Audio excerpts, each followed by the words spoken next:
روزہ سن 2 ہجری کو فرض ہوا ہے شعبان المعظم کے مہینے میں، لیکن اس سے قبل بھی ایام 20 کے حضور روزے رکھتے تھے، اور اس کے علاوہ بھی مختلف ایام میں اللہ کے محبوب روزے رکھتے تھے۔ روزے کی فرضیت کے بعد حضور علیہ السلام کی زندگی میں کل 9 رمضان آئے ہیں، جس میں 7 29 کے تھے اور 2 30 کے تھے۔ یہ بات ذہن میں رکھیے گا کہ روزے 29 ہوں ثواب پھر بھی 30 کا ہی دیا جاتا ہے۔ تو زیادہ تر جو رمضان المبارک کے مہینے ہوتے ہیں وہ 29 کے ہوتے ہیں، 30 کے کم ہوتے ہیں۔ حضور کی زندگی میں 9 میں سے 7 جو ہیں وہ 29 کے ہوئے ہیں اور 2 30 کے ہوئے ہیں، تو ثواب پورے 30 کا ہی ہے۔ بعض لوگوں کو زیادہ ہی مسئلہ ہوتا ہے، 29 ہو جائیں تو یہ اللہ کا کرم ہے کہ روزہ رکھنا بھی نہیں پڑا اور 30ویں کا ثواب بھی مل گیا، لیکن وہ شور مچا دیتے ہیں کہ یہ روزہ کھا گئے ہیں۔ میرا نہیں خیال کہ کسی کو اپنے ذمے اتنی بڑی امت کا بوجھ لینے کی پریشانی ہو اور وہ خم خواہ ایک روزے کے لیے پوری امت کا بوجھ اپنے کندھوں پہ ڈال لے۔ تو 29 روزے ہوں یا 30 ہوں، اللہ ثواب پورے 30 کا ہی عطا کرتا ہے۔ روزہ اللہ تعالیٰ جل شانہ کی رضا اور اس کی محبت کے حصول کا ذریعہ ہے، اور اس کا عملی نتیجہ جو اس آیت کریمہ میں بیان کیا گیا وہ تقوی ہے۔ لعلکم تتقون، روزہ اس لیے فرض کیا گیا کہ تمہیں تقوی نصیب ہو جائے، اتقاء کی دولت نصیب۔ اب سوال یہ ہے، کیا تقوی بھوک اور پیاس سے حاصل ہوتا ہے؟ پیاس کاٹنے سے، بھوک کاٹنے سے کیا تقوی نصیب ہو جاتا ہے؟ صبح سے لے کر شام تک روزہ رکھنے کی تلقین کی گئی۔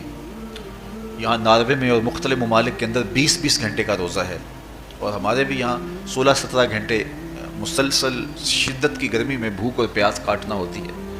تو اتنا طویل دورانیہ جو بھوک اور پیاس کاٹی ہے، اس کا مقصد رزق بچانا نہیں ہے، بلکہ وَيُزَادُ فِيهِ رِزْقُ الْمُؤْمِنِ، ماہ صیام میں مومن کا رزق بڑھ جاتا ہے۔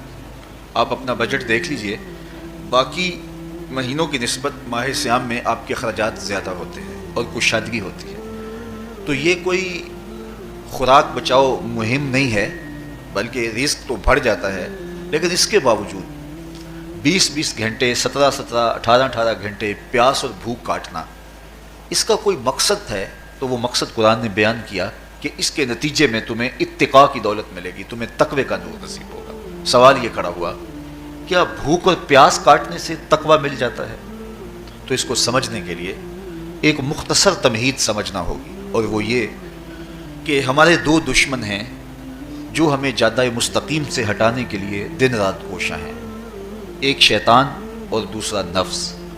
یہ 2 دشمن ہیں جو ہماری متاع عمل، ہمارا خلوص، ہماری للہیت، ہمارا باطن لوٹنے کے لیے ہر وقت مستعد اور فعال رہتے ہیں۔ اب ان 2 دشمنوں سے ہمارے تنہا ناتواں وجود کا مقابلہ ہے، اور ان میں سے جو بڑا دشمن ہے وہ نفس ہے، کیونکہ شیطان نے جب انکار سجدہ کیا تو ہم تو یہ کہتے ہیں کہ ہمیں شیطان نے بہکا دیا، لیکن شیطان نے جب انکار سجدہ کیا اور خود بہک گیا تو اس وقت کوئی دوسرا شیطان تو نہیں تھا جس نے شیطان کو بہکایا، وہ نفس تھا جس نے شیطان کو شیطان بنایا۔ اس نے اندر سے کہا انا خیر منہ، میں بہتر ہوں۔ تو یہ انانیت جو تھی، انا خیر منہ، اس نے اس کو بہکایا۔ تو شیطان کو شیطان بنانے والا نفس ہے، تو نفس شیطان سے بھی بڑا دشمن ہے۔ ایک بزرگ تھے، وہ ساری زندگی اپنی زبان پہ انا کا لفظ نہیں آنے دیتے تھے۔ اس مفہوم کو بیان کرنا ہوتا تو وہ با الفاظ دیگر بیان کرتے، میں کا لفظ، انا کا لفظ وہ اپنی زبان پہ ساری زندگی انہوں نے جاری ہی نہیں ہونے دیا۔ کہتے تھے اس لفظ نے شیطان کا بیڑا غرق کر دیا، تو میں یہ لفظ زبان پہ آنے نہیں دوں گا۔ اچھا، بندے بھی بڑے عجیب ہوتے ہیں، کسی نے کہا لو ان کی زبان پہ یہ لفظ آتا کیوں نہیں، میں جاتا ہوں اور ان کی زبان پہ یہ لفظ آئے ہی آئے۔ چلے گئے۔ بزرگ تشریف فرما تھے، نماز کا وقت قریب ہو رہا تھا۔ حضرت ایک مسئلہ پوچھنے آیا ہوں گا، پوچھیے شیطان کو کس چیز نے برباد کیا؟ حضرت آپ تو بولیں گے کہ میں نے، آنا نے، تو کہوں گا جیسے بھی ہوا ان کے زبان پہ لفظ میں تو آ ہی گیا نا۔ تو وہ بزرگ بھی بڑے سیانے تھے، اس کی نیت کا کھوٹ سمجھ گئے۔ فرمانے لگے بیٹا نماز کا وقت ہو گیا ہے، نماز پڑھ لیتے ہیں پھر اس پہ بات ہوتی ہے۔ نماز ہوئی، سلام پھرا تو خود ہی فرمانے لگے کسی نے کہا تھا کہ شیطان کو کس چیز نے برباد کیا، جواب دینا چاہ رہا ہوں، کس نے پوچھا تھا؟ جھٹ کھڑا ہو گیا، میں نے کہا اسی چیز نے اس کا بیڑا غرق کر دیا۔ تو جو نفس تھا وہ شیطان کو شیطان بنانے والا ہے۔ تو ہمارے ساتھ نفس بھی لگا ہوا ہے، ہمارے پیچھے شیطان بھی لگا ہوا ہے۔ شیطان بھی بڑا مکار دشمن ہے، چھوٹا دشمن یہ بھی نہیں ہے۔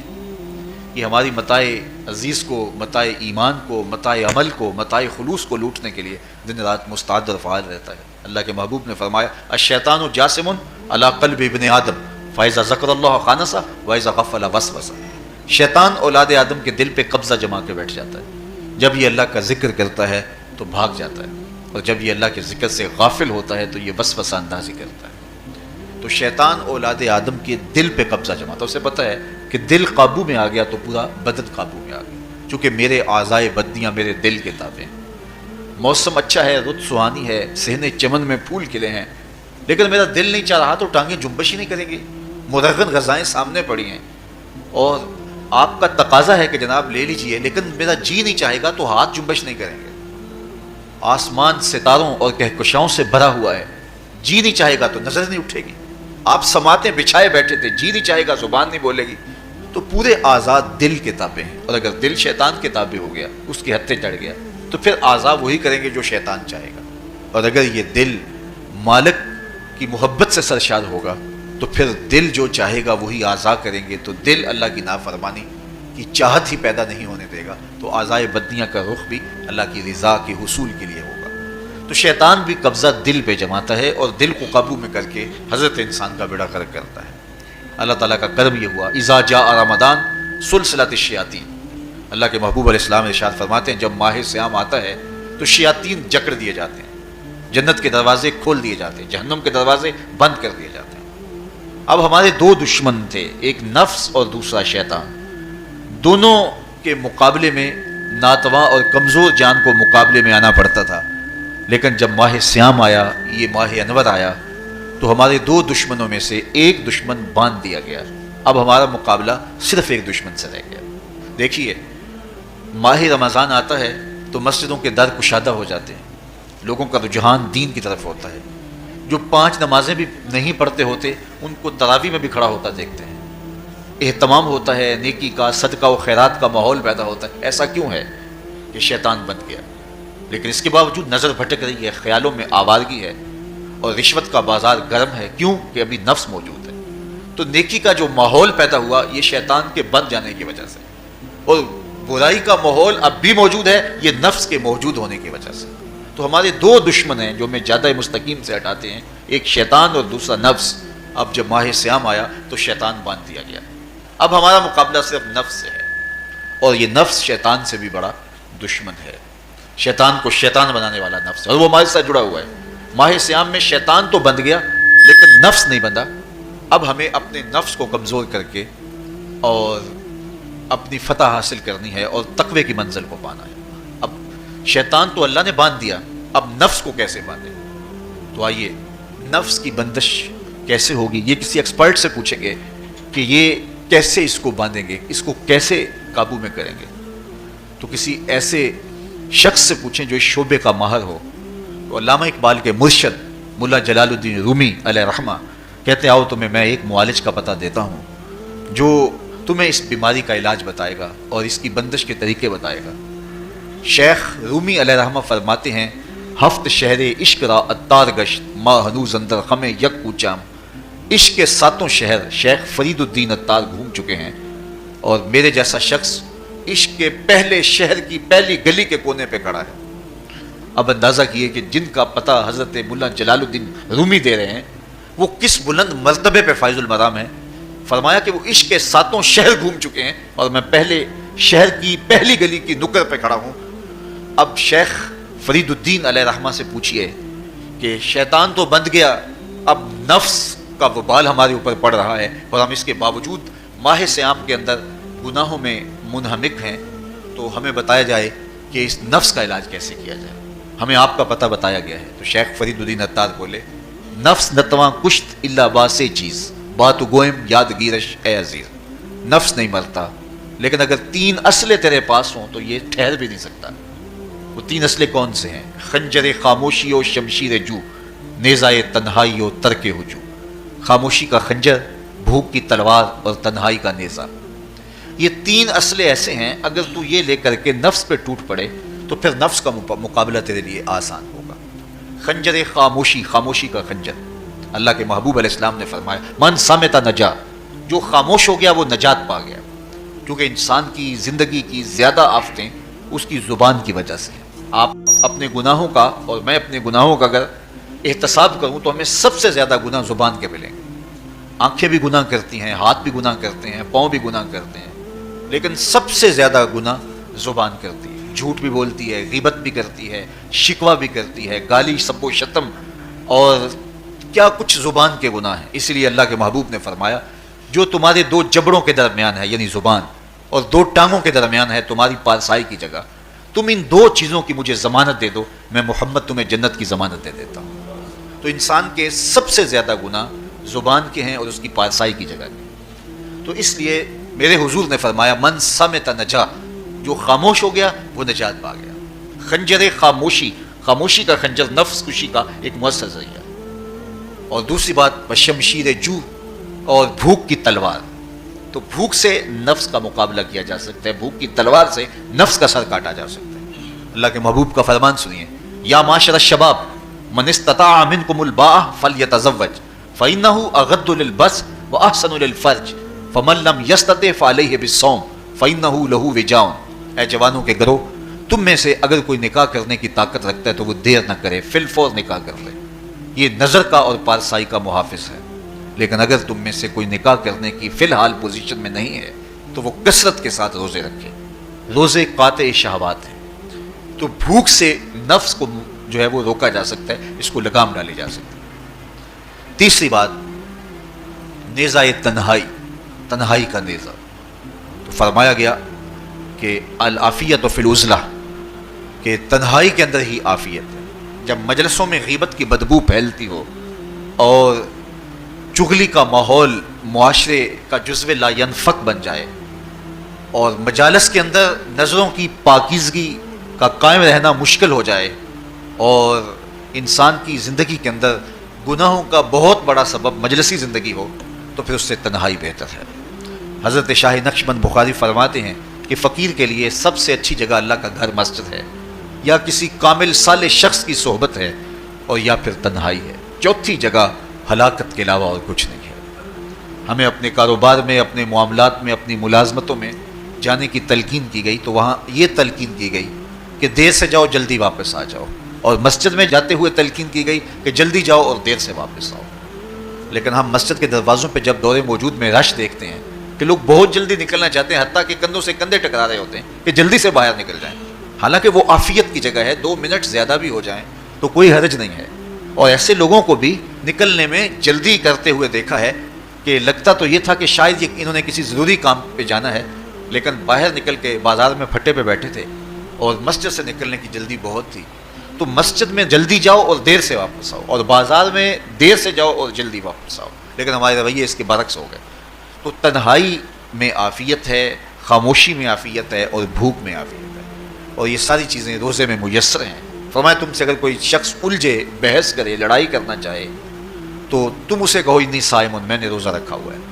اسی طرح جو ہے وہ روزے سے آپ کو یکسوئی ملے گی، قرآن مجید کی تلاوت کا ماحول ہوگا اور تم بھوک کاٹو گے، اور یہ تینوں چیزیں تمہارے نفس کو کمزور کرنے والی ہیں۔ شیطان بند گیا، نفس کمزور ہو گیا، اور جب نفس کمزور ہو گیا، کمزور ہوتا ہے، یہ نفس مرتا نہیں ہے۔ یہ تو کوئی ہے باج فقیراں کسے نہیں ماریا، باہو ظالم چور اندر تک، یہ اندر والا چور جو ہے وہ اتنی آسانی سے قابو آتا ہی نہیں ہے، یہ پھر سر اٹھا لیتا ہے۔ اس کو جتنا کچلو، یہ کچھ عرصے کے بعد تھوڑی سی خوراک ملتی ہے تو پھر سر اٹھا لیتا ہے۔ حضرت بایزید بستامی کہتے ہیں میں نے اپنے نفس کو ایک دن کہا کہ میں تجھے خوراک بھی نہیں دیتا اور تو پھر بھی موٹا تازہ ہے، تو میرے نفس نے مجھے کہا کہ اے بایزید جب تم بازار سے گزرتے ہو تو لوگ انگلیاں اٹھا اٹھا کہتے ہیں یہ بایزید جا رہا ہے، یہ بایزید جا رہا ہے، تو مجھے میری غذا اور خوراک اس سے مل جاتی ہے۔ تو یہ خوراک ہوتی ہے نفس کی۔ تو نفس بہت ظالم ہے اور ساری زندگی اس سے لڑتے ہوئے گزرتی ہے۔ وہ کسی نے کہا تھا نا تمام عمر طوفان سے کھیلتے گزری، نیا کے ڈوبنے کا ڈر بھی رہا۔ تو یہ ساری زندگی اس طرح ٹکراتے ہوئے سے گزرتی ہے، لیکن جب کمزور ہو جائے تو پھر یہ شیطان کو جو ہے وہ موقع نہیں دیتا ہے۔ لیکن اگر نفس اگر ماہ سیام میں ہمارا کمزور نہ ہوا، صرف ہم نے بھوک ہی کاٹی اور باقی اپنے معمولات وہی رکھے، تو میرے حضور نے فرمایا جس نے جھوٹ اور برے کام نہیں چھوڑے اور جھوٹے کام ترک نہیں کیے، اس کے بھوکا اور پیاسا رہنے کی اللہ کو کوئی ضرورت نہیں ہے۔ روزہ تو ایک مشق تھی، یہ تو باطن کی تطہیر کا ایک ذریعہ تھا، یہ تو من کی تہذیب کا ایک ذریعہ تھا، یہ تو نفس کی شر سے اپنے آپ کو بچانے اور شیطان کے مکر و فریب سے بچانے کا ایک ذریعہ تھا۔ دیکھیے شیطان بن جاتا ہے ماہ صیام میں، حدیث واضح ہے، لیکن نفس موجود رہتا ہے۔ اگر نفس کمزور ہو گیا تو شیطان چھٹ کے بھی کچھ نہیں کرے گا، کیونکہ شیطان باہر کا دشمن ہے، نفس اندر کا دشمن ہے۔ جب تک اندر والا دشمن ساتھ نہیں دیتا، باہر والا دشمن کچھ نہیں کر سکتا۔ ہمارے دیہاتوں میں چوری ہو جائے تو بوڑھے بزرگ سر جوڑ کے بیٹھ جاتے ہیں کہ چور کہاں سے آیا، کیسے آیا، تو ایک نقطے پہ سارے متفق ہوتے ہیں کہ اندر کا کوئی بھیتی ضرور موجود ہے۔ اگر اندر کا کوئی بھیتی موجود نہیں ہے تو چور باہر سے آ کے حملہ آور ہو ہی نہیں سکتا ہے۔ تو شیطان باہر کا چور ہے، نفس اندر کا بھیتی ہے، اور اگر یہ اندر والا باہر والے کا ساتھ نہ دے تو شیطان انسان پر حملہ آور ہو ہی نہیں سکتا۔ اس لیے اس کو قابو کر لیں، اس کو رام کر لیں، تاکہ شیطان چھٹنے کے باوجود بھی جو ہے وہ ہمارے اوپر حملہ آور نہ ہو سکے۔ ورنہ وہ تو پیچ و تاب کھا رہا ہے کہ یہ جو تم نمازیں پڑھتے ہو، سروں پہ ٹوپیاں تم نے پہنی ہیں اور بڑے شریف بن کے مسجد میں جا رہے ہو، ذرا چھٹ لوں عید کے دن ہی جو ہے وہ تمہارا سارا کیا دھرا برباد نہ کیا تو مجھے شیطان نہ کہنا۔ تو وہ سب کچھ برباد کر دیتا ہے اگر ہمارے نفس کی تہذیب نہیں ہوتی۔ تو یہ اللہ نے ایک ہمیں موقع دیا ہے، پورا ایک مہینہ ہے، ایک ورکشاپ ہے باطن کی تطہیر کے لیے اور ایک اندر کی پاکیزگی کے لیے ہمیں ایک موقع فراہم کیا گیا ہے، اور اس سے ہم بھرپور فائدہ حاصل کریں۔ قرآن مجید کی کثرت کے ساتھ تلاوت، صلاۃ التراویح میں شمولیت اور خاموشی کا اختیار کرنا، اور جو ہے وہ اللہ کے ذکر فکر کی طرف متوجہ رہنا اور بھوک کاٹنا، اس کا عملی نتیجہ یہ ہوگا کہ اتقاء کی دولت نصیب ہوگی۔ دیکھیے ماہ صیام میں ہمیں ان کاموں سے بھی روک دیا گیا جو کہ کام جائز تھے، کھانا پینا اور جو ہے وہ اپنی منکوحہ سے جنسی تعلق، یہ تو وہ امور تھے کہ جو جائز تھے، مشروع تھے، لیکن اوقات روزہ میں ان جائز کاموں سے بھی ہمیں روک دیا گیا۔ اس فلسفے کو ہمیں سمجھنا ہوگا کہ جو کام شریعت میں جائز تھے، مشروع تھے، روزہ ان سے بھی رک جانے کا نام ہے، اور جو چیزیں شریعت میں جائز ہی نہیں ہیں، جھوٹ بولنا ہے، غیبت کرنا ہے، بد نگاہی ہے اور دیگر برے اعمال ہیں، تو یہ چیزیں تو روزہ نہ بھی ہو پھر بھی ناجائز ہیں۔ تو جو چیزیں جائز تھی روزے میں ان سے بھی منع کر دیا گیا، اور جو چیزیں ناجائز ہیں تو اگر کوئی شخص ان چیزوں سے نہیں رکتا تو پھر اس نے روزہ کیا رکھا؟ ایک بندہ بھوک کاٹتا ہے لیکن جھوٹ بولتا ہے، ایک بندہ پیاس کاٹتا ہے لیکن غیبت کرتا ہے، ایک بندہ صبح سے شام تک نہ کچھ کھاتا ہے نہ کچھ پیتا ہے لیکن رشوت لیتا ہے، پھر مجھے بتائیے اس نے روزہ کیا رکھا؟ روزہ تو ایک مشق تھی کہ جو چیزیں جائز تھی ان سے بھی منع کر دیا گیا، ان سے بھی روک دیا گیا، اور جو ناجائز تھی وہ تو پہلے ہی ناجائز تھی، روزے کے بغیر بھی ناجائز تھی۔ تو اس لیے روزہ ایک مشق ہے، ہمارے سامنے مرغن غذا موجود ہے، ہمارے پاس سامنے ٹھنڈا مشروب موجود ہے، اور ہمیں مشق کرنے کی تلقین کی گئی کہ تمہیں بھوک ہے، شدت کی پیاس ہے، لیکن صبر کر کے دکھاؤ تم نہیں لوگے، یہ تمہاری مشق ہے۔ تو پھر جو حرام ہوگا، اللہ کی طرف سے ممنوع ہوگا، تو اس کو تم کس طرح لوگے جب تمہاری یہ مشق ہو چکی؟ لیکن ہم اس مشق کے اندر ہی جب ان سے نہیں رکیں گے تو پھر ہمارا روزہ ہی نہیں ہوگا، پھر بھوک اور پیاس کاٹنے کے علاوہ کچھ نہیں ہوگا۔ بہت سارے روزہ دار ایسے ہیں جن کا روزہ سوائے بھوک اور پیاس کاٹنے کے کچھ نہیں ہے۔ اس لیے جن چیزوں سے اللہ نے منع کیا ہے ان سے تو رکنا ہی رکنا ہے، جو چیزیں مشروع ہیں ان سے وقتی طور پہ روکا گیا تو ان سے بھی روک کر کے روزے کی تکمیل کی جائے، اور یہی تقوی کا حصول ہے۔ تو فرمایا اے ایمان والو، تمہارے اوپر روزے فرض کر دیے گئے جس طرح تم سے پہلوں پہ فرض کیے گئے تھے، لعلکم تتقون، تاکہ تم متقی بن جاؤ، تاکہ تم پرہیزگار بن جاؤ۔ حضرت سلمان فارسی رضی اللہ تعالی عنہ سے مروی ہے کہ جب شعبان کی 29 تاریخ ہوتی تو اللہ کے محبوب ہمیں خطبہ ارشاد فرماتے، اس میں رمضان المبارک کے فضائل بیان کرتے اور کہتے تمہارے پاس ایک شہر عظیم، عزت اور عظمت والا مہینہ آ رہا ہے جس کا ہر دن باقی سال کے دنوں سے افضل ہے، جس کی ہر رات باقی سال کی راتوں سے افضل ہے، اور اس میں ایک رات ایسی ہے لیلۃ القدر جو 1000 مہینے سے بہتر۔ تو یہ اللہ تعالیٰ کی رحمتوں کا روپ ہے، رحمتوں کے دروازے کھول دیے جاتے ہیں، اور روزہ دار کا روزہ بالخصوص عصر کے وقت، شام کے وقت، پچھلے پہر، روزہ دار کے خالی معدے سے جو ایک بو اٹھتی ہے، مہک اٹھتی ہے، اللہ کو کستوری سے بھی زیادہ محبوب ہوتی ہے۔ اللہ اکبر۔ اور فرمایا للصائم فرحتان، فرحۃ عند فطرہ و فرحۃ عند لقاء ربہ، روزہ دار کے لیے 2 خوشیاں ہیں۔ ایک خوشی اسے تب ملتی ہے جب وہ روزہ کھولتا ہے، سارے دن کی بھوک اور پیاس کاٹ کے جب شام کو ٹھنڈا اور میٹھا مشروب اسے ملتا ہے اور وہ مشروب اپنے جو ہے وہ منہ میں ڈالتا ہے، وہ معدے کی طرف اترتا ہے، تو اس کی زبان بولے نہ بولے اس کا ایک ایک انگ اللہ کی تسبیح بول رہا ہوتا ہے اور اللہ کا شکر ادا کر رہا ہوتا ہے۔ اس وقت اسے ایک عجیب فرحت ہوتی ہے کہ اتنا طویل لمبا روزہ تھا، شکر ہے کہ میرا روزہ تکمیل کو پہنچا۔ ایک روحانی مسرت، پھر روزہ کھلنے کے وقت اس کو بدنی مسرت، تو ایک فرمایا اس کو فرحت تب ملتی ہے جب وہ روزہ کھولتا ہے۔ وَفَرْحَةٌ عِنْدَ لِقَاءِ رَبِّهِ، اور دوسری فرحت اسے تب ملے گی جب روزے کے صلے میں اللہ اپنے رخ سے پردہ ہٹا دے گا اور اللہ اپنا دیدار عطا فرمائے گا۔ تو یہ روزے دار کے لیے خوشیاں ہیں۔